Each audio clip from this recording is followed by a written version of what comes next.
Just a second. She's just leaving. Sorry about that. Okay. I'll put myself on mute. Okay, thank you. Okay.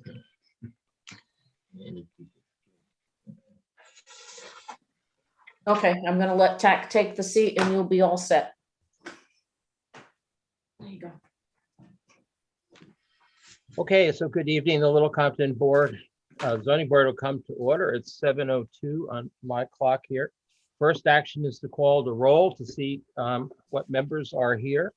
So I would call, first of all, Fred Berndorf, Present. Herb Case. Herb Case. Bill Ryan.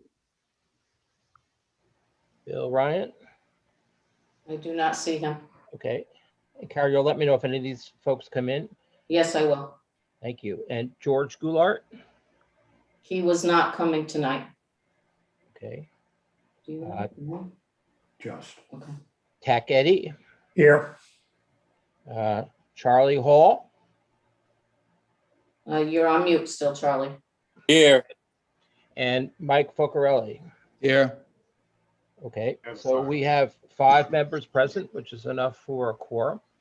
Mr. Chair, may I ask, so who will be voting? TAC? Right, now, let me continue with that. Jack, The voting will Fred. be myself as chairman, Fred Berndorf, and then the Tack Eddie, the first alternate, as who's secretary for the board. Also Charles Hall, second alternate, and Mike Focarelli, who's the third alternate. So TAC, Fred, Mark, Charlie, and Mike. That's right. Got it. Thank you. And anybody else comes in before we actually start the a petition, then they can speak up. Okay, secondly, we'd like to record the presence of our legal advisor, who's Richard Humphrey. Richard, you're here. I just heard you. Also to record the presence of Carol Wardell, the town clerk, who makes all this possible. And Edie Marion. Edie, are you here? Who's our administrative assistant. Unfortunately, she is not here. I don't know what happened with her, but this is all being recorded. Okay, And I'd like to note for the record that Bill Ryan did just sign in. okay. So Bill, I'm adding you, and Mike, I'm sorry that keeps you from voting tonight. As the third. Okay. Let's see. And also our court reporter Nancy is here tonight. All right, the first order of business would be the minutes from April 26th. They should have all been sent to everyone and people had a chance to review them. Are there any comments, or is there a motion to accept the minutes? I move to. I make accept the motion. minutes. Okay, so I heard that Mr. Berndorf accepted first, made the motion first, accept minutes second. Is Charles Charlie. Paul second? So I'm going to take the roll to say all those in favor, since we need to record this. And I would ask Mr.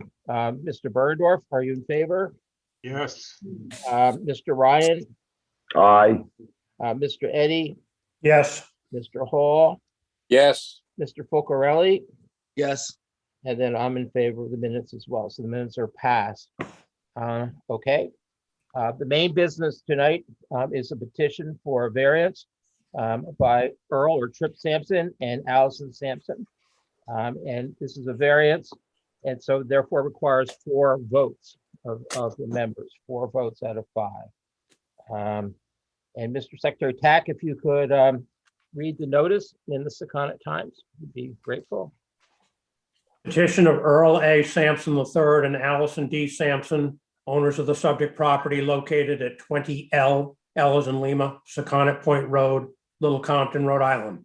Tax Assessors Plat 12, Lot 63, requesting a variance pursuant to section 14-5.8 parens B and a parens of the Little Compton zoning ordinance. Petitioners desire to install a new 3-bedroom dwelling, parens replacing a 4-bedroom one, and a parens, and a new septic system, parens replacing a cesspool, and a parens within the 100-foot Little Compton wetland buffer. Okay, Mr. Chair, Richard Humphrey, may I ask a question? I think a variance is 3-2, but perhaps I'm wrong. Perhaps I haven't looked at this long enough. My notes say 4 out of 5 are needed in favor of a variance or a special use permit. I think 3 out of 5 would be to reverse the decision of the building official. Thank you, Mr. Chair. That is correct. Great, thank you. If the secretary could also, we have a letter from the planning board on this matter. If Tacky could read the letter from the, or release relevant sections of the letter from the planning board. We do. It's dated May 5th. The relevant sections read petition, well, petition of Earl A. Sampson and Allison D. Sampson, owners of the subject property located at 20L Secana Point Road, Little Compton, Rhode Island, tax assessors plat 12, lot 63. We jump down to Mr. Murphy made a motion to send a letter to the zoning board stating that this would have a positive effect on the neighborhood and meet with the goals of the comprehensive plan. Motion seconded by Mr. Boschman, that's Beauchemin. Voting to approve, Mr. Steers, Ms. Woodhouse, Ms. Satel, Mr. Marinowski, Mr. Murphy, and Mr. Boschman. Opposed, Mr. Katie, Mr. Torsia, and Mr. Ross. Motion passed 6-3. Sincerely, Edie Marion, clerk for Michael Steers. Okay, thank you very much. I think we should also probably note for the record that we are in receipt of a notarized letter from Earl and Allison Sampson, the petitioners who authorized Ray Holland to represent them. I see that they're here tonight, but I think we should just note that he's officially authorized to represent them. Also, we are in receipt of an affidavit from the Sampsons, I believe, from the Sampsons. And that's in relation to a petition for variance of Earl Sampson III and Allison Sampson, which states certain facts, I guess, regarding this petition. And I think we should enter that into the record. I would enter that in as number 2. I think number 1 would be the notarized letter. So if we could introduce the affidavit, I'll make that a copy available. It's not available to anyone. I think it is available. So. And Mark, you have a letter from one abutter. I have a letter from one abutter. We think we'll leave that to the end, or what do you recommend? I think we'll leave that to the end as we get to ask for any abutters comments, since there are abutters in the room as well. Okay, so I would turn to Mr. Holland and the Sampsons, and are you prepared to state your petition and to review it for us? Okay. Good evening. My name is Ray Holland, and I represent Tripp and Allison relative to their application here for a variance. They purchased the property, which is the subject of the variance, which is lot 63, plat 12, which is off Secana Point Road, down a dirt lane, and it's on a lot that was established in 1958 prior to zoning. There's a house on the lot, which is a single family house, and that was also established prior to zoning. The lot is 3.4 acres, but is very, very wet and is primarily, in layman's terms, a swamp. Scott Rabideau is a noted biologist in the state of Rhode Island, and he will talk more about that to explain the ins and outs of that aspect of the petition. Tonight, what we would want to do is I really have 3 witnesses, or rather 4 witnesses. Bill Smith, who is an engineer and has done the work relative to DEM and the septic system, will testify. Adolph Haffenrapper, who is qualified as a real estate expert numerous times with the board, will also testify. Scott Rabideau will testify, and Tripp Sampson and Allison will testify. Filed the affidavit out of precaution because we didn't know if we would be there, how this would work with the COVID, and Tripp and Allison live in New York. So we filed the affidavit out of error precaution, but they're here and they want to participate, and I'll have some questions for Earl. Okay. Welcome. Hello, I'm sorry. I said, welcome to the Sampsons. Thank you. As to the abutters, Earl, Tripp and Allison are also abutters to this property because they own the property to the north, so they're partially their own abutters. They, in essence, what the testimony will be is, again, they purchased the house in August of last year. They wanted to rehabilitate it, fix it up. It needed a lot of work. It's in terrible condition. They thought they could save the house, and the house is to be for Tripp's father, Earl. Let's call him Earl Senior. He lives down in South of Commons Road in a house that's about 10 times too big for him at this point. He doesn't want to be able to be stuck taking care of it, and it's become a chore. Tripp lives in back of him, so to speak, and this would be an ideal situation for where Earl could live. The Earl Senior. The house as proposed is a 3-bedroom house. The house that is there now is a 4-bedroom house. The application, if the variance is granted, the house will get smaller as far as bedrooms are concerned, which is always a plus, particularly when you're in a wetland. So what happens is that the subject house is now served by a cesspool, which is in terrible shape. In an effort to redo the house, let's say, they hired Bill Smith. Bill Smith went and filed an application with DEM for a repair. And this repair is an important word. In other words, you can repair the septic system there and basically the house. And DEM sets up their rules and regulations, tells you what kind of septic you can have, and that gets worked out. During the course of this, because it's taken time, particularly with the COVID, DEM hasn't moved as fast. No one's moves as fast as everyone would like nowadays. But during this time frame, it became obvious that saving the house was not the way to go. As I indicated, there's no heat in the house. The electricity is terrible. It needs new systems everywhere. There's mold. It became obvious after the architect and the builder looked at it, and they said, you'd have a far better product. It would be much better if you knock the house down and put up a new house on the site. When you do that, you then incur the next step.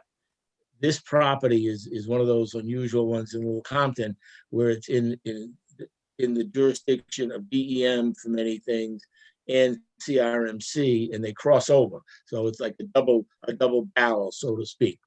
When you go to alter and from an alteration on a property in a wetland, CRMC gets involved in this geographical network area, so to speak, which is in Takana Point Road. When you go to get the alteration, now you have to get permission from RMC. So doing that, we then went back, and that's what we decided we're going to do. Bill Smith then had to go back to DEM to get an alteration permit from DEM, which is different than a repair. In the end, he got both permits. They were granted to repair the existing house the way it is. So as of right now, if the Sampsons wanted to, they could go and do nothing environmentally, so to speak. They could just fix the new house. They'd stay in the same footprint. They'd have 4 bedrooms. They'd have to have a new septic system, but it would be a house that they really don't want, and it doesn't serve their purpose of providing for Mr. Earl Senior, so to speak. With the new system, so what would happen is that, and Scott Rabbit will talk more about this because he's the expert. He's noted throughout the state of Rhode Island that when you go and you get an alteration and get the approval of CRMC, they set up numerous guidelines. Now they've taken a bite of you and they have their teeth in you, and it's one of those things where you have to comply. And what environmentally what this does, the alteration is much better for the town of Little Compton and the neighborhood and the property. Because Ray, can I introduce you for a moment? Can I interrupt you? Tell us why it's better for the town. Because what happens is that according to, and you'll hear this from Scott again, is that what it does is CRMC has different requirements on an alteration when you're, in other words, if you're there, if the building is there and you're going to fix it up, they kind of leave you alone. If you're going to knock it down and start all over again, it's a new ball game. And Scott will tell you that basically what happens is that they will come up with a list of things that will take care of impervious surfaces. In other words, where will the drainage go? What's the driveway going to be? Where's the water going? Certain kinds of systems have to be installed because of nitrification, things I'm not even quite sure how to pronounce. Stormwater drainage has to be addressed. All things of that nature have to be addressed with the alteration and building the new house. It don't have to be with fixing the old house. So you're saying that there'll be higher environmental standards to be met, and they will be met if the variance is granted, correct? yeah, they will, but they have to, because that's the permit. In other words, CRMT comes and checks it, and they make sure Bill Smith has the work is twice, because he has to have a drainage plan. He has to, what are we gonna do with the water from the driveway? What about the water from the roof? All sorts of things that he wouldn't normally have to do now has to be done and has to be approved. And they keep an eye on it as to those things, which is not the jurisdiction of PDM. So Thank you. I would like to stay with standard procedure and let Mr. Holland complete his presentation and present his witnesses, and then we'll take sort of questions from the board. Okay. I'd like to continue, please. Okay. So, I mean, Scott will testify as to those things. Bill Smith will tell you about the septic system and what that's all about. Adolph will testify basically that, yes, he's very familiar with the site because he tried to sell it. He's been in the real estate business a long time.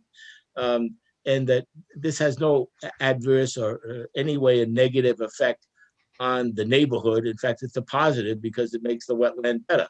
Keep in mind, there's a septic system there now that is basically falling apart and is a disaster.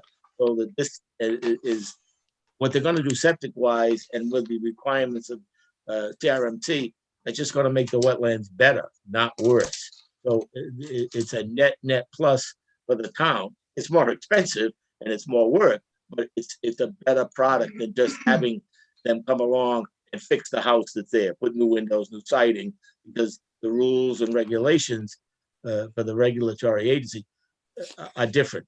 When you get into CRMC, they are much more regulatorily controlled and are on top of you. They're all over the place. So in that respect, it's our position that it's a net plus.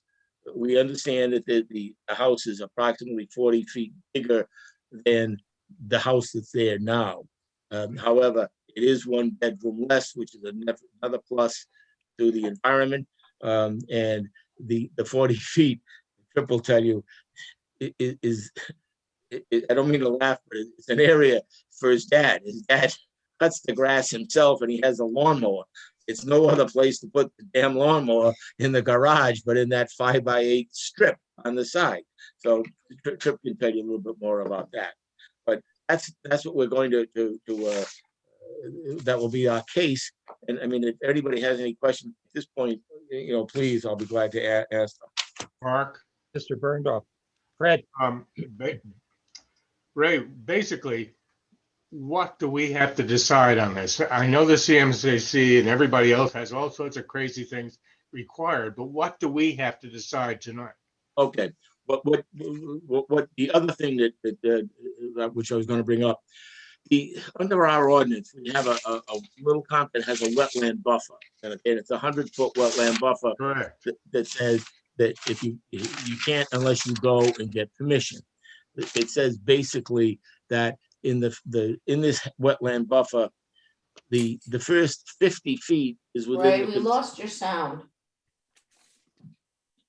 I can hear you. I've got it. There. Yeah. Back. Okay. Sorry. The where was I? Okay. Oh, in the 100-foot buffer, it's basically divided into two. There's a 50-foot buffer that is on the tail end of this. And the ordinance provides that the building inspector is the zoning inspector can okay our request for a variance to build inside that buffer. He has to be satisfied that as to his standards for septic and building, it's okay. We said he's done that. He's done that. He did that. He did that 2 days ago, and there's a letter in your file. I sent it to Mr. Humphrey. We only got it. I only got it yesterday. So what he do Can we signed it. introduce that into evidence, please? So Please. what basically are we to do tonight? Okay, tonight, what happens is we want to go inside your 50-foot, the first 50-foot. CRMC has a 15-foot buffer that they want to establish. You have a 50-foot buffer, so that you are 35 feet more than CRMC and DEM. That's where we're asking for the variance so that we can go where CRMC and DEM says we can. Your rules and regulations are much more stringent than the state of Rhode Island, DEM, and CRMC. So when we went to DEM, they have no problem with 15 feet. Scott Rabideau will tell you basically that neither does CRMC. They like to maintain a 15-foot buffer, and from his past experience, that would not be an issue. Keep in mind that you can't go to CRMC unless you get all the approvals from the local level. So you have to go to the building inspector, the local zoning or planning, whatever it is, and then you can go there. You can't go there and then come back. Right. So they tell you, yes, you have to get the variance from the building inspector or whoever the government authority is, and from you guys to get there, and then they will hear it. But we're asking for no more than they're going to give us. The DEM has already given us. The DEM has the control over the septic system. Keep in mind, I think that So are we just confirming what the building inspector already okayed? Yeah, well, I think, yeah, but you have the ability to add additional requirements to your decision under the ordinance if you think that that's appropriate. So you can look at it and say, the building inspector primarily is concerned with the septic, and that's probably about it. Okay. Yeah, erosion, soil erosion, those kinds of things. He's satisfied that what's there now is worse than what's going to be in the future. That's why he gave me, and Bill Smith and I have met with him 3, possibly 4 times to go over. I mean, this isn't something where you call him on the phone and he signs off. I mean, he goes over this and he goes over that. He's pretty well on top of it. Thank you. You're welcome. So do you want to continue call witnesses? Yeah, if I could, please. Okay. Trip Sampson, if I could, please. Ray, you froze up. I'm sorry. Your video froze up. Okay, would you like me to start in? What did he say? He said the video froze up. We're okay now. Yeah, okay. Okay.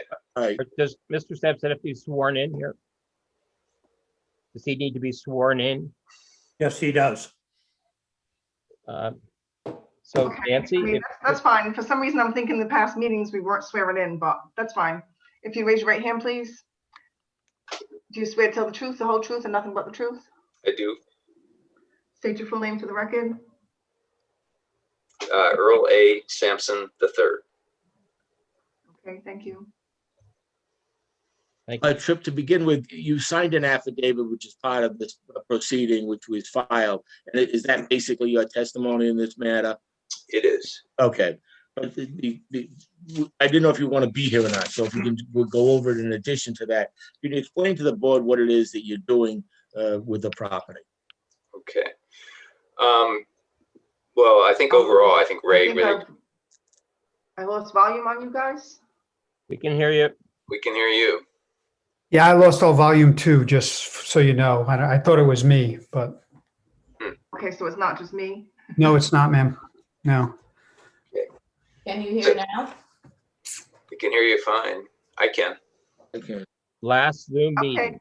I think everybody's back. Okay. I think Ray did a very good job summarizing what we're doing. So my father has a house on South of Commons Road that is much larger than he wants or needs at this point in his life. He's 87. He'll turn 88 this coming September. He's in good health, and looks forward to as many years as he gets in the future. But really would much rather have a smaller place to live.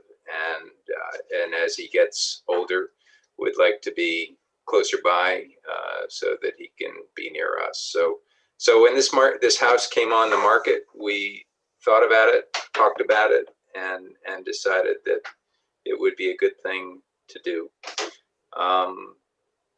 In terms of what we want to do with the property, we sort of started with what my father wanted to have on the first floor, because that's all he wants to be on. And so there's a bedroom there, and he's got a bathroom and a kitchen and a living room, etc. But it's a pretty simple place. He did want a place for a car, a garage, and Ray talked about it, but he really wanted a place for his mower. One of the things he really likes to do outside is mow the grass. He still does that at 87 years old, and would very much like to continue to doing that. So that's why there's this little bump out in the garage area, and I don't know if you have the plans, but that's what that's about. And that explains the 40 square feet of extra lot coverage that Ray talked about. Something that Ray didn't mention that I think is worthy of note. As we thought about this and we got into it, and it was clear that this house hadn't been heated in many years. It's riddled with mold as it sits today. It has had rodents living in it. It'd be a very challenging place to restore. We definitely could do it. But we thought we could get a first floor that worked better for my father by a total redo, and frankly a safer house without mold if we took it down and just started over again. But then, knowing that we were going to be up against this process, we did think consciously about what we could do to mitigate the impact on the wetlands. And that's what caused us to come up with a plan that reduced the number of bedrooms. And something Ray didn't mention, but when we got the septic system approved for repair, it was engineered for a 4-bedroom house. And when Bill Smith went back to get it approved for a 3-bedroom house, we didn't change the design. So it's basically a system that can handle 4 bedrooms that's now going to be permitted for 3. So we're mitigating the impact on the wetlands even that much more. So our hope is very much to get this done. My father's excited about it, and so are we. Mr. Holland? Trip, some of the questions I have to ask now are required under the variance ordinance, but is it accurate to say that what you're doing and what you're requesting the variance for is not due to any physical or rather economic advantages or any reasons economically to make the property more valuable to increase your asset? That's got nothing to do with it. No, if we were thinking about the economics, we wouldn't be giving up a bedroom, I don't think. And is it, you're familiar with the neighborhood, you're in a butter. Does this alter the neighborhood at all? Does it have any adverse effect from, I mean, you live there. Is this going to be any change other than for the better with the newer house? It'll only be for the better. And what's there now? The house there now, the condition is in, and again, I know these are, they might sound kind of stupid, but I have to ask them, okay, that the condition of the house is not the result of anything you've done to cause it that way. That's the way you bought it. No, it's been neglected for a long time. Okay. Built, I think, in the early 60s, and Was according to the tax card. What's interesting, the board might note, if you look at the tax card, the town of Little Compton taxes this lot, which is probably 95% a swamp, at $496,000, and they tax the house at something like $128,000. So I mean, this is not something that is just a throwaway piece of property. I mean, the taxes, the town assesses at a very high number. I don't think at this point have any more questions for, one other question. Just so that we can clear the air here. You're in a butter to the north. In other words, you own the property to the north, and if you went east, you'd go out to your house in Warrens Point Road. Is that correct? that's correct. Yeah. I mean, there's no plan on building a road through your property to get to this from your house or anything along those lines that could in any way disturb the wetland No. in any way. Nope. I don't have any further questions at this point for Mr. Sampson. Mr. Chair, may I ask questions or would you rather come from the board? I'm not sure, TAC. I have a question whenever you're ready. Okay. Trip, have, other than a letter coming from Evan White on a butter across the street, and maybe Ms. Mungle, who's here in the town hall this evening, have any other abutters expressed any or weighed in either yay or nay on the project?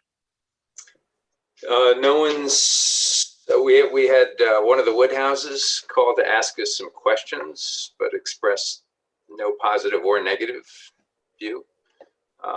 We answered her questions, and that's it. That's the only person we've heard from. Thank you. Other than the Whites, which are very much in favor of it, I think. Any other questions for Mr. Sampson? May I, Mr. Chair? Sure. Is the relief that you're looking for, is the least relief necessary, Trip? I think so. Yeah. The current structure, just so you all know, actually sits, a corner of it sits within the 15-foot setback that CRMC requires. Part of the design of the new house pulls it all so that we meet the 15-foot setback all the way around. I can't think of anything more we can do. Reducing the number of bedrooms. We've changed the footprint to get out of the 15-foot setback. And we're upgrading the septic system to the state-of-the-art system. So I can't think of anything more we can do. Little Compton's a bit odd in that they have 4 requirements, but the state has 5. If the board, it's up to them, grant the dimensional variance, would your hardship suffered by you be more than a mere inconvenience? It's more profitable for you. I don't think it would be more profitable for us because, in truth, if we probably could save money on the renovation by a total renovation of the existing structure, keep the 4 bedrooms, and I think arguably we would have a house that is economically worth more if we went that approach. By giving up a bedroom, I think arguably we're reducing the value. At least that's my perception. Maybe Adolf Haffenraffer has a different view about that. But so I think we're trying to mitigate. We're trying to get what we want, but we're also trying to reduce the impact on the wetlands in the process. One of the things the town's trying to do is make sure that all the records are complete. And you've submitted an affidavit, and you endorse introducing that as an exhibit, correct? Correct. Thank you. Thank you, Mr. Chair, for allowing me to work on some of the documents I had to work on later on tonight. Thank you. Mr. Holland? I have no more questions at this time of Mr. Sampson. If I do, maybe later on in summary, but I don't think so right now. I think we've covered anything. Does any of the board have any questions or anything that they'd like to go into further, need more information? I think you can proceed. Okay, thank you.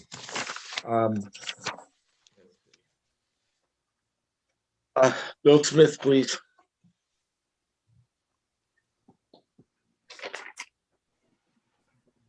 Good evening. And please, do you swear to tell the truth, the whole truth, and nothing but the truth? I do. State your full name for the record. William Smith, President of Civil Engineering Concepts, 34A Main Street, Little Compton, Rhode Island. Mr. Smith, what is your occupation? Civil engineer. How long have you been doing this? Almost 40 years. Almost as old as I am. You are familiar with the Sampson property, is that correct? I am. Okay, and you've been down there a number of times? Yes, I have. You met with the Sampsons? Yes. Okay, their request, did you get into this project relative to designing a septic system? That's correct. Okay, could you tell the board, what you were asked to do and what you did do? So essentially, there's a cesspool that's serving the existing structure. We were tasked with designing a septic system to replace the cesspool. We hired Scott Rabideau's company, Natural Resource Services. They went out and flagged the wetlands. We did soil testing, and we designed a septic system. Originally, we were tasked with trying to keep the existing structure, which is a 4-bedroom dwelling. As we progressed, we determined that the house was unsuitable due to mold, due to structural and utility issues, and we were asked to move forward with replacing the structure. Well, the original septic system design was for repair. There's several categories. There's repair, which basically makes a bad situation better, which has the most flexibility from DEM standpoint. There's an alteration, which is approved, allowing certain reconstruction, renovation, improvements to the structure, and then new building construction, which would be adding an additional bedroom, and again, the additional renovation-related work. So those are the categories. So to do the work on the existing house, to demolish it, replace it, we were required to go with an alteration application in lieu of the repair application that we had previously approved. We did get that through DEM, and Mr. Sampson did not need the 4th bedroom, so that permit was for a 3-bedroom dwelling. Existing structure is approximately 14 feet from the wetlands. Talked with Scott. He had some discussion with CRMC, and they wanted to try and preserve at least a 15-foot buffer around the house to protect the wetlands, allow some room for some lawn, and not build right up to it where you've got to clear trees and that sort of thing to protect the house, to prevent moss from growing on the house because it's so shaded, that sort of thing. So we were able to get that permit from the that was pretty much it. The property itself is 3.4 acres, but the actual non-wetland portion of that is much smaller, probably close to a quarter of an acre. That's that you could get a little bit closer to the microphone. Yeah, Mr. Every once in a while, just a couple of words. All right. So the property is 3.4 acres, and that seems like a large lot by the Little Compton minimum 2-acre zoning standards. It certainly is limited because much of that lot is wet. It's approximately a quarter acre of land that's not wetlands. We we're trying to make everything work. There's an existing well on the property which we have to protect, and it's potable. It's a good well, and that kind of pushed the septic system to where it is. The cesspool right now is right on the edge of the wetlands. When new septic system goes in, it will be several feet off of the wetlands, which was allowed by DEM. The new system will be a state-of-the-art bottomless sand filter, provides high levels of denitrification, pathogen removal, much better than what's there in the ground now. That was a requirement of DEM because of the proximity to the wetlands and of course, trying to protect the wetlands. You're still breaking up a bit, Still Bill. breaking up, Bill. Oh, sorry about that. So I'm not sure where you lost me, but the cesspool is located on the edge of the wetlands.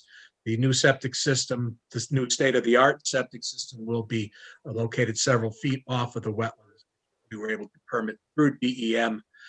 The new septic system is a state-of-the-art system as opposed to the cesspool, which provides no treatment at all and discharges the waste, the bacteria, and the nitrates and whatnot directly into the water table. We certainly are making an improvement environmentally to that. The house is slightly further away from the wetlands than the existing house, so the impact of the wetlands because of that is minimized. We do call out erosion control and sedimentation control on the site to protect the wetlands, and pretty much that. I think that summarizes the septic system and the engineering aspect. I would ask, as a non-engineer, I'm intrigued by the state-of-the-art system. Is there going to be a mound there that comes up as a result of this? Is there going to be some kind of electronic processor in this? And what I'm getting at too is that I think there seems to be an argument that the septic systems are getting to be so good, so effective, that maybe the town needs to revise its ordinances. Anyway, people seem to be making that argument implicitly here. So that anybody who's lives near, is in a house, a lot of record, and it's got a hand dug or cesspool or whatever, and if they want to build a new house there, they can still build right on the wetland as long as they upgrade their septic system. And it may be that they're this good to do that. To answer your question about the state-of-the-art system, this particular system is called a bottomless sand filter. You've probably seen them around. They look like a raised planting bed with a timber frame and a pea stone surface. The sewage goes into a septic tank, a typical septic tank, and from there it goes it's pumped into a processing tank. Portion of that waste gets returned back to the septic tank as a carbon source, and that promotes denitrification to remove nitrates from the waste stream. The other portion is dosed to the sand filter in the upper layers of the sand filter, where there's an aerobic reaction that takes place as the sewage is settling through the sand and the stone. So there's an active circulation in there. Yes, there is, and the motor and things. So there's two pumps that are required with this system. One that pumps from the septic tank through the processing tank, and then a second one that pumps from the processing tank to the sand filter, the bottomless sand filter. So there is a mechanical component to it. Can I ask what such a system costs for a 4-bedroom house? Or am I not how to do that? Typically, that price comes in the upper $20,000 range. Okay. I would think it'd be more. Okay. I can tell you the one I have is more, and I'm not bragging. Right. It's one other thing that you keep in track about, Mark, with this kind of a system. DEM requires you to sign an agreement where you have to have a service company. So it's Atlantic Solutions, you have to sign this, and it has, on the system, it has red buttons and buzzers and things like this, where when you have to have it serviced, they come out and they do whatever they have to do. If for some reason or other it malfunctions, the damn buzzer goes off, the bright light shines, you think the police are in your front yard. Okay, so it is yeah, things do break down, but it takes care of itself in that respect. It's not something where all of a sudden it leaches out into the road or the street or something like that. So it's kind of a fail-safe kind of thing compared to what's there now, where it just runs out into the wetlands. It sounds impressive. My concern is, as I think about it, and I have no question that you seem to be certainly improving the wetlands around you by having this kind of mitigation system. There's no question there. But that there's a precedent here. I mean, it's like if anybody in town wants to, build, and they put in a new septic system, and they're right. I mean, we do have a 50-foot, zone that setback, and there's 100-foot actually, but the building official can determine between 50 and 100, but up to a 50. So we're saying that no longer really applies if you have the right kind of septic system. Well, What am I not seeing there? So typically DEM has a requirement where they like to keep 50 feet from the wetlands for any leaching, regardless whether it's advanced treatment or conventional leaching. In the event of an alteration or repair, they relax their standards because they realize that there's no other options. Somebody had a vacant lot and they wanted to build on it, they would have to be at least 50 feet away from the wetlands. From DEM standpoint, they'd have to try and keep it 100 feet away from the wetlands to satisfy the town zoning. I don't know if that clarifies that a little bit more. So you're saying it's new construction, really? I mean, like, there's no existing building or cesspool. Correct. A vacant lot, or DEM's definition of new construction would be to increase the sewage flow by 1 bedroom or more. Okay. Other questions, Charles? Any other questions for TAC? Bill, is this a system then where Atlantic Solutions or Effluent Technologies is going to record a maintenance agreement in the land evidence records? That's correct. And they'll come out twice a year. They'll service it. If there's any, for some reason, if there's an alarm that trips off, then they can respond to that as well. That segues into my second question. Or do they, if Earl Senior's down in Florida in February and the alarm goes off, do they notified electronically? So though, yes, there's typically a telemetry element to that, where they receive a call and they get a notice that there's a high level alarm, a low level alarm, that sort of thing. I think if Earl was not in the property, in the house for an extended period of time, then what he would do is coordinate with Atlantic Solutions so that they would know that and they could address the system, because system doses a small amount over a 24-hour period. And that's one of the reasons that we can reduce the size, because not meeting the surge like a conventional system would be when 7 o'clock in the morning when everybody's up and showering and having breakfast, and then 5 to 7 at night when everybody gets home from work. There's a big demand for a conventional system. This meters it out over a 24-hour period, and it gives it a better treatment, and you don't have that large flush, if you will, into the system. But just to confirm, the maintenance company is notified electronically if there's a problem. Correct. And my last question, Bill, were you at the planning board hearing on May 4th? Yes, I was. What was the concern of the 3 members of the board, of that board, who were not in favor of this application? As my recollection was, they didn't state any reason for disfavor, if you will. There was nothing that was discussed. Ray may be able to shed light on that. I can shed some light on that. First, back to your question, Tack.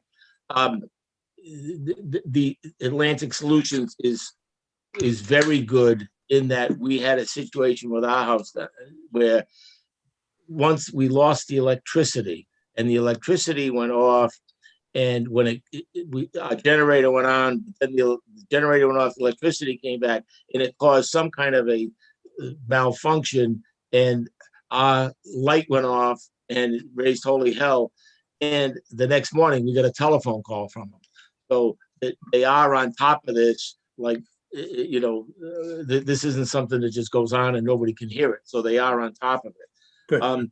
You raise a very sore point for the planning board, to the extent that I had 2 members here 3 days ago talking about it, because I was very disappointed. We got to the planning board and one member came up with something that to this day, I don't know what he said. Neither did the rest of the board. And his motion was to approve, but subject to certain things which nobody understood. He withdrew his motion, and then I'm 2 sorry, other who made that motion, Ray? Sorry, Who made that motion? Mr. Katie. He made that motion, and no one understood it. Okay, and then Mr. Ross voted no, and I forget the other portion. Mr. Torsia voted no. And I asked the planning board if I could get on the agenda for the next meeting, because it was a very, very poor showing on the planning board's part. You go there looking for advice as to how to make things better. You're dealing with people's lives, their houses, their real estate. You're dealing hundreds of thousands of dollars. And 2 members voted no. They didn't ask a question. They didn't offer any information. They just said no. That's not right. You're dealing with people here and their livelihood, their houses. You're going there for advice as to how to make this work. You should be entitled to get, if they've got a no vote, then tell us why, so that we can fix it, or we can at least address their concern. But to just vote no and then go home, that's ridiculous. That's awful. So they did not give a reason why they voted no. They just said no. And they were questioned basically by Mr. Murphy, by Sal, by Mike Steers, and nothing happened. So, Well, as you know, we got a letter from the board. Their mandate is to ascertain whether in their mind it comports with the comprehensive community plan. And Mr. Katie's typical motion references 5 or 6 sections in the comprehensive community plan. That probably was confusing. But the letter we have, and I read earlier on the record, doesn't indicate the reasoning. Tack, do we have that letter? Yes, Yes. it was read into the record. It was read into the I record. understand. I didn't get the letter with my package, that's all. So we have the letter in the file. We do. Thank you, Tack. It was, what's ridiculous, not ridiculous, in my opinion, is not appropriate. You have a situation here where you have a piece of property that's been existing prior to zoning. It's in a wetland. There's nothing we can do to straighten that out. It is what it is. There's lots of pieces of property like that in Little Compton. If there's something that they want to make it better, then geez, say so. I have the comprehensive plan here. I talked to Mr. Katie, and he gave us 3 areas. One of the reasons that he voted no is NR1 section C3, educate landowners on best management practices, lawn care and landscaping. And nobody knew what the hell he was talking about. What difference does that make? It didn't, well, he didn't get a second on his motion. He withdrew it. So clearly, somebody who spends the time and the money to come before the planning board and become before the zoning board is entitled to an explanation. I agree. Anyone else for questions for Mr. Smith? Okay, Ray, do you want to proceed? Thank you. Yeah, thank you. Yeah, Scott Rabideau, please. Where is Scott? Oh, okay. Hello. Wake up. And you need to be sworn too, Scott, I think. If you'd raise your right hand, please, do you swear that the testimony you're about to give will be the truth, the whole truth, and nothing but the truth? I do. State your full Right. name for the record. Sure. My name is Scott Rabideau. I'm a professional wetland scientist. My company is Natural Resource Services, Inc. in Harrisville, Rhode Island. And Ray, just before you start, there has been some bandwidth issues going on here. If you lose me, have Bill text me and I will call in. Because it seems like the Little Compton folks are getting it, but the court reporter and I might not be because it's blocked out. So if you lose me for whatever reason, send me a text and I wrote the phone number down and I will call in. So, You don't want Ray to text you? no, I do not. We'll handle that next month's meeting. That was good. Hey, Pack, you're not asleep.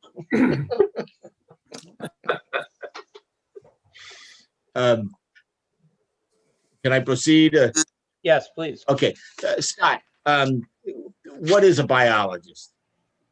Well, I'm a wetland scientist, wetland biologist. My profession is to identify, delineate, and evaluate coastal and freshwater wetlands. And then I assist property owners with the regulatory process at either the Coastal Resources Management Council, the CRMC, or the Department of Environmental Management, the DEM. Okay, and how long have you been in this line of work? I started my company in 1987. I've been practicing as a wetland biologist since 1985. Okay, and in your profession, have you appeared before many zoning boards, DEM, CRMC, Superior Court? Can you give us a brief history of your activities? Sure. I've been qualified as an expert in the Superior Court in the state of Rhode Island and the Commonwealth of Massachusetts. I've been qualified as an expert in federal bankruptcy court as a wetland scientist. I am currently a special master appointed by the Superior Court on a very complex wetland issue in Gloucester, Rhode Island. I've been qualified as an expert before the Department of Environmental Management and before the Coastal Resources Management Council. I think if I'm correct, I've appeared before either zoning or planning boards in 35 cities and towns in the state of Rhode Island and numerous towns in Massachusetts as well. Okay, I think that qualifies you. Okay, you have been retained by the Sampsons relative to this project that's under discussion. You've heard Mr. Sampson's testimony and my summary of what's going on and Bill Smith's testimony. I have. Okay, and can you describe the property that we're talking about, please? So I was asked to do the wetland delineation on the property, and that was done in June of 2020. As part of our work, we do a full field assessment, and as Bill Smith pointed out, the majority of the 3+ acre lot is actually freshwater wetland. It meets the regulatory criteria to be defined as a swamp. As such, it receives a 50-foot perimeter wetland. You've been calling it a buffer zone, but it's a 50-foot perimeter wetland under the rules and regulations. So the entirety of the existing home, the driveway, all of the area that has been used on the property, while it's not in the swamp itself, it is within the regulated 50-foot perimeter wetland that CRMC regulates. Review of aerial photos showed that the house was built sometime around 1965. Prior to 1965, going back to 1939, as with much of Little Compton, there was active agriculture in and around the area, which makes a little bit of sense since the farmers in your town were able to get into these high groundwater areas that we call wetlands today in July and August. So they would grow hay or do certain agricultural activities in these areas. But it was let go sometime in the 50s, and it transitioned to this shrub forested area that surrounds the home. Home was built on a mound. I'm presuming that they brought in material to construct the home. In 1965, there wouldn't have been any regulations regarding the septic system. As Mr. Smith pointed out, it's a cesspool that is basically on the edge of the swamp right now. Can you tell us the significance of an alteration versus a repair and how CRMC and DEM, when one's not there, the other is, how the jurisdiction lies. Sure, and I think the chairman might have asked a question, and one of the other members might have asked a question. Under the freshwater wetland regulations for the CRMC, if you repair a septic system, even one that is right on top of a wetland, or even one per se that was in a wetland, that is an exempt activity. And the reason for that is they want these cesspools repaired, and they want them brought up to the best standard possible. There's a home there that predates regulations. So, there's not, an opportunity to restrict use of the home, but there is an opportunity to bring the septic system up to the highest and best standards that we have today, so that we're protecting groundwater resources in and around the area. So a repair would be exempt. And, as was stated, I think by you, Mr. Holland, the owner could not have to go to CRMC if he simply wanted to rehabilitate the house, because the house exists. He may need a maintenance permit from them, but that's an over-the-counter permit that can be achieved very simply. When we get into an alteration situation, the alteration itself, once approved by DEM, the alteration of the septic system itself is still an exempt activity under the freshwater wetland rules. What is not exempt is the demolition and reconstruction of the home. That now, as soon as the house is brought, is demolished, that now requires a new assent for all of the work. CRMC and DEM, depending on whose freshwater wetland jurisdiction you're under, both recognize that there was an existing house there, and they will, in most circumstances, grant the property owner the same footprint that was previously in place on the property. CRMC does want 15 feet of separation distance from the freshwater wetland limit to any portion of the structure as a minimum construction setback. Their reasoning for that is simple. You need 15 feet, number one, to construct the dwelling, to have the equipment go around, to do what it needs to do. You need 15 feet to maintain the home, and you need 15 feet to have a reasonable type of access and yard around the home. So with the demolition and reconstruction of this, I did inform Mr. Sampson and the design team that it was very important to maintain that 15 feet where it didn't exist today. Okay. Relative to this, the project, if CRMC, if this board grants the approval for the variance and it goes to CRMC, do they put more stringent requirements on the work and what has to be done relative to runoff, driveways, impervious surfaces? In other words, that DEM wouldn't do if you just fix the septic system. And they do. As soon as you demolish the structure, you're now subject to all of the state stormwater requirements. So if you were rehabilitating the structure in place, all of the impervious surfaces that exist today could remain without treatment. As soon as we demo and rebuild, Bill Smith has to design either rain gardens or some type of subsurface structure to take all of the stormwater coming from all the roof areas and make sure that it's treated and properly infiltrated into the groundwater around the area, instead of just directly sheet flowing off and possibly running into the wetland with any potential contaminants. CRMC also mandates an advanced treatment septic system in a case like this, for obvious reasons. It's, as Bill pointed out, nitrogen and pathogen removal is a critical element of those systems. And when you're in such close proximity to a wetland, that's something you want to do. And your town comprehensive plan also encourages that. One of those sections that Mr. Holland pointed out that the planning board member spoke to is about water pollution and making sure that groundwater pollution doesn't happen or is minimized and mitigated to the greatest degree practicable. This is a perfect example of that, where not only are we using the most advanced treatment technology that the DEM allows, but we're also reducing the bedroom count. So that reduces the, and it's not Mr. Sampson Senior, maybe living here alone, but subsequent property owners might have full families living here. And that 3-bedroom restriction will affect those people much more so than the owner who will be residing here in the immediate future. So that's an important element to just consider, that, in regards to the comprehensive plan, we're bringing in the most advanced technologies, and we're reducing the number of bedrooms so that the pollution element of your comprehensive plan is addressed. You've heard the testimony that the house is going to be approximately 40 feet bigger than the existing house because we're going to have the lawnmower there, okay? But it's going to be bigger, 40 feet, okay?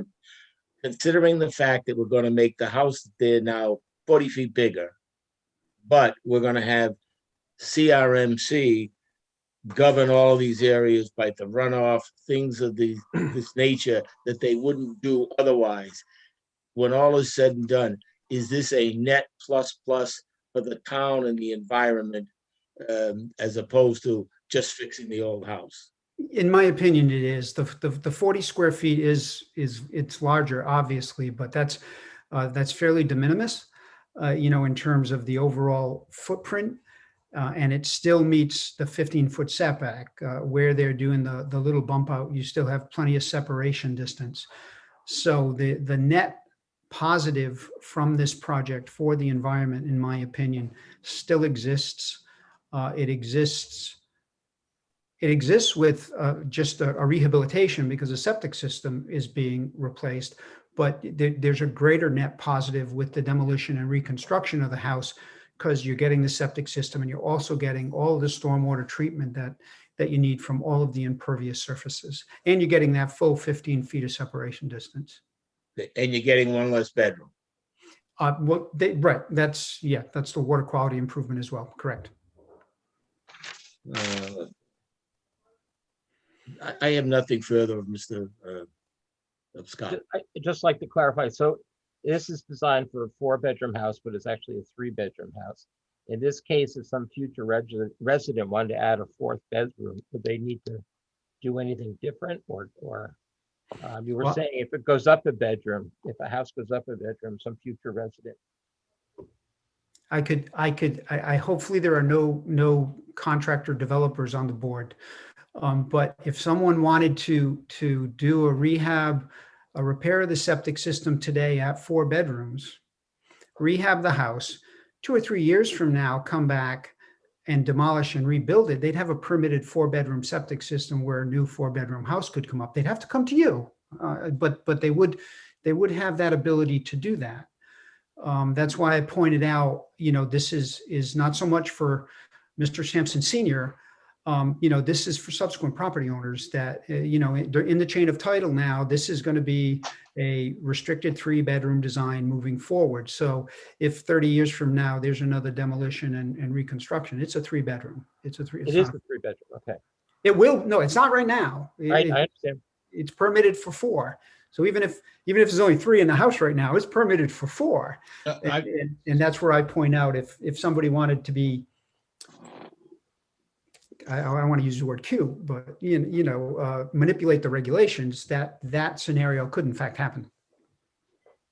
But if I can interject, septic system permit that DEM has approved most currently is for a 3-bedroom dwelling.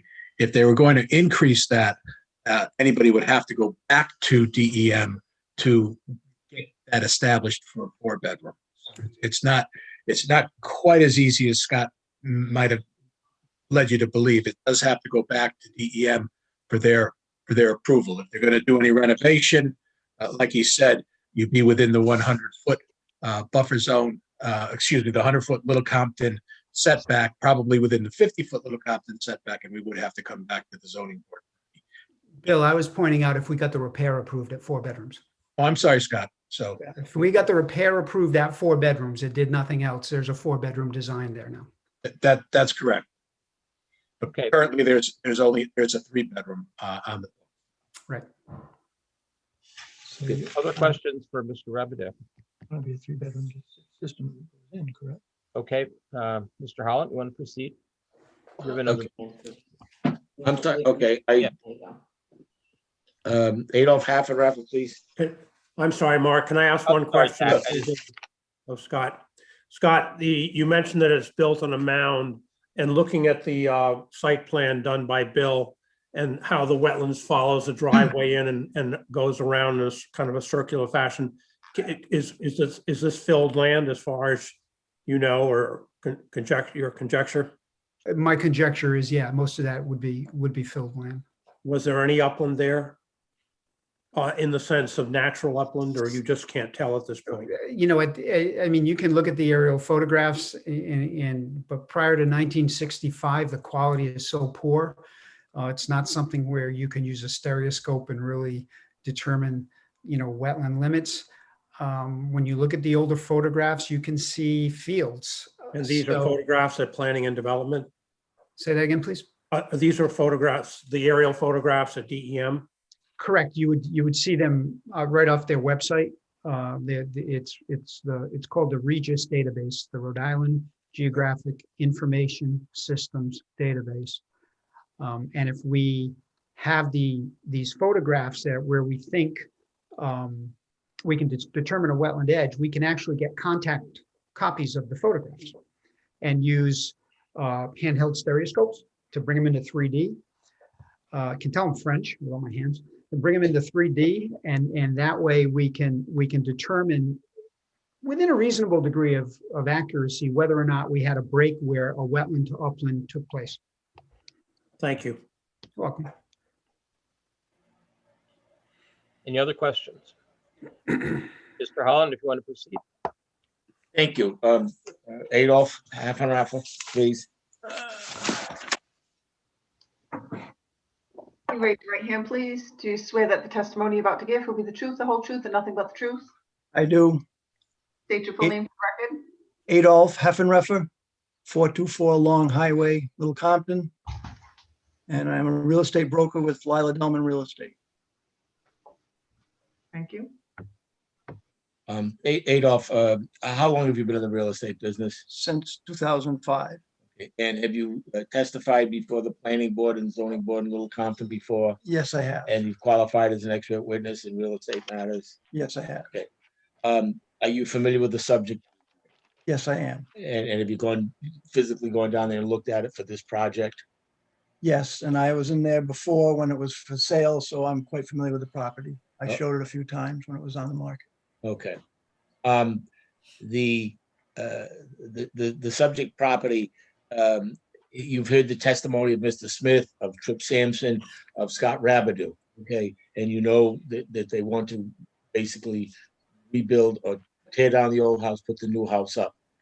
And you realize we're looking for a variance of 35 feet under our ordinance, our Little Compton ordinance. Okay. In your opinion, does this in any way alter the character of the neighborhood? Certainly. And is it a better thing? Will the house and the proposed additions, repairs, enhancements, is that better for the neighborhood? Oh, sure. I mean, as I said, the house, I was in the house a few times, and it certainly is in severe disrepair. So I think if anything's going to be an improvement, this will certainly be a huge improvement, more efficient. Is there any way that this project, in your opinion, would be detrimental to any of the neighbors? I don't see how, no. Okay, and would it, if anything, would it increase their property values as opposed to deteriorate from them? Oh, it always increase their values because it's going to be a better piece of property. Okay. I have nothing further, Mr. Haffenraffer. Are there any questions for Mr. Haffenraffer? Cat? No. Okay. So at this point, I think that concludes. Mr. Holland, do you want to sum up or? Yeah, I think I gave my summary to begin with. That's fine. But and I think we said everything I said we were going to. I'm a little bit pleased.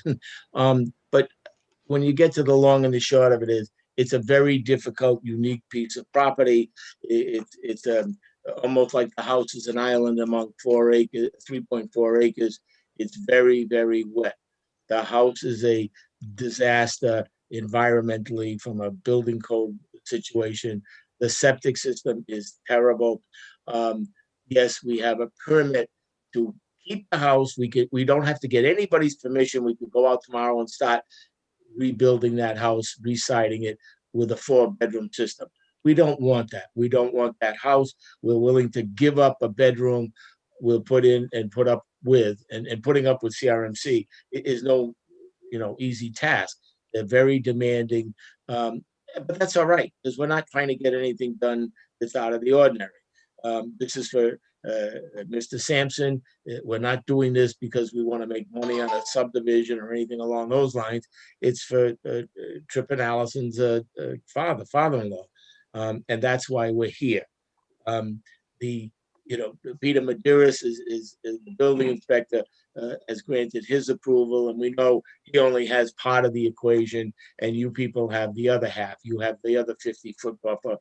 The RMC and DEM, they're satisfied that this project is okay with a 15-foot buffer. So that's what we're trying to accomplish. We're trying to make a bad situation better, and they agreed, but we need to get the okay from you people, and that's what we're here. I mean, clearly it's going to be more than an inconvenience if it's denied, because it's just going to make a worse situation worse than it already is. So, I think I've tried to cover all of the areas. If anybody has any questions of anybody here or Scott, please feel free. Does the board have any questions, or do people want to discuss this further? I just have one comment that comes to mind. It's a very narrow lane going down to that property, and there's a ditch on the right side that's fairly severe. So just to suggest that maybe the fire department or someone should take a look about it. It's not really going to be easy to maneuver and trying to get up that driveway. It's just a little driveway, so I think it was difficult to turn around in it. So I'm not sure whether, just to throw that out there. It'd be good to take a look at that. Thank you. Jack? I just wanted to remind you, there was a letter from an abutter. Oh, yes, thank you. The letter is in favor of the petition. It's from an individual named Evans White, and also Joanne Mungle, as I told you at the get-go, is here, and I think she may have one question of the petitioners. Thank you, Ms. Mungle. Would you like to have a seat right here? Hi, so my Hi. one question is in the plans, which he showed me, they're superimposed over the old plans. There's a basement in the existing home, correct? Correct. Are you replacing, are you going to keep the basement? It will be smaller. Okay, There will be a basement, but it'll be smaller, and there'll be crawl space under part of the house and a slab under the garage, obviously. okay. And the other, it's still going to be a one-story house, correct? It'll be a 2-story house. It will be a 2-story house. Correct. So what is the overall, so it says 40 square feet more. 40 square foot of lot coverage. So that's a footprint, correct? That's a footprint. All right, so what's the total increase in square footage? I think the existing house is 1,900 and something square feet, and this is 20, I don't know, maybe 2,300, 2,200, something like that. So the shape of the second story is not going to encompass the entire size. It won't have the same footprint. The second story doesn't go over the garage Okay, or the master bedroom. So that part of the house is one floor. okay. So one bedroom on the bottom floor, one bathroom on the bottom floor, and then one bathroom upstairs and 2 bedrooms upstairs? Correct. And there's a powder room downstairs too. So it's not 2 bathrooms, it's 2.5 baths? But right now it has 3 bathrooms. So the plan has 3 bathrooms, so, So the plan has 1 bedroom, 1 bathroom serving the upstairs 2 bedrooms. 1 bathroom serving the main bedroom, the master bedroom downstairs. and a half bath that's there for guests on the first floor called the powder room. Is a Okay. third. So what I was mailed said that it was currently a 4-bedroom, 1 bath being replaced by a 3-bedroom, 2 bath. So if you go through the house right now, you'll find 3 full bathrooms in the existing house. Okay, so in the letter where it said 4 bedrooms, 4-1, they didn't mean 1 bathroom. There's actually 4 bedrooms and 3 bathrooms. Correct. So you are reducing. Okay, thank you for that clarification. Yep. That's all my questions. Is Mungo, excuse me, I'm sorry, for our records, I neglected to get the spelling of your name and your address for our stenographer here. If you could. Sure. So my last name is spelled M as in money, U as in unicorn, N as in Nancy, G as in George, A as in apple, 2 L's as in Larry. Thank you. And your address? Which address do you want? The address that makes you in a butter to receive this letter. Okay, so that's a piece of land, so I don't know exactly what it's 20 something Secana Point Road. So Okay. unfortunately, I don't know the exact address. I also am 51B Warrens Point Road. Okay, great. Thank you very much for coming. Appreciate it. Thank you. Tack, do you want to read the letter from the other abutter? It's dated April 27, 2021.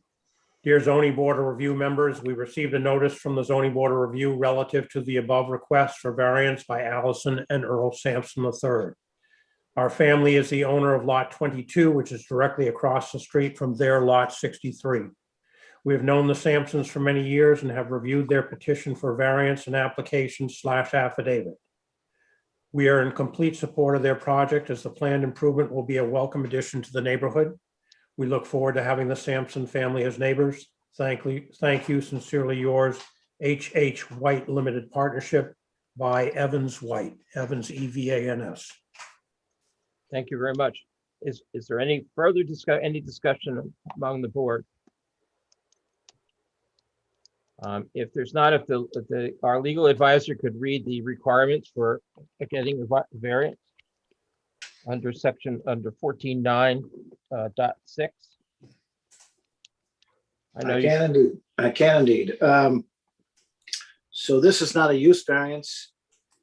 So it is the other, what we call a VD variance in the old days. So the factors to look into is a hardship from which the applicant seeks is due to the unique characteristics of the subject land or structure and not to the general characteristics of the surrounding area. I think that's been very clear from Mr. Rabideau and of course Bill Smith, that the hardship is not the result of any prior action of the applicant. It does not result primarily from the desire of the applicant to realize greater financial gain. In fact, it looks like he's lose that. The granting of the variance will not alter the general characteristics or impair the intent or purpose of the zoning ordinance or the comprehensive plan of the town. That the relief to be granted is the least relief necessary. Again, this is a shrinking use of the property. And finally, although not in our ordinance, but in the state ordinance, in granting essentially this is dimensional variance, that the hardship suffered by the owner of the property, if the dimensional variance is not granted, amounts to more than a mere convenience. The fact that a use may be more profitable or that a structure may be more valuable after the relief is granted is not grounds for relief. In fact, let's be clear, they are diminishing the value by turning it from 4-bedroom house to 2 bedrooms. So those are the factors that the board should vote on. And I believe, again, that I have the list of who's voting tonight, but I would like them by roll call vote to be done so we can get that correctly. Thank you. Okay, is there a motion from the board? Does anyone have a motion? Tack? I'll make a motion. Tack? I'll move that the matter be approved, subject to any further necessary DEM or CRMC approvals. And is there a second? I'll second it. Fred is seconded. Mr. Berndorf? Yes. Okay, so I'll read the roll. All those who approve, or yes or no, Fred, your vote? Yes. Fred votes yes. Bill Ryan, Yes. Tack Eddie, Yes, Charles Hall, Yes. and I would vote yes too. So the board is unanimous and you have your variance. Thank you very much. Thank you very much. Thank you for congratulations. coming and going through the process. We very much appreciate Thank it. you. Thank Good night, you. everybody. God, thank you. Thanks, Ray, and thanks, Scott, Thanks, Dick. and Dick, and everyone else. Thank you. Very good to see Good you night, all. all. Very good. Is there a Take care. motion to adjourn? Take Fred, care. Move I to, move to adjourn. okay, Charles moves to adjourn. Is there a second? Second. Line second. Okay, and no opposition, if there's a unanimous consent, I think without opposition, I would say so approved, so.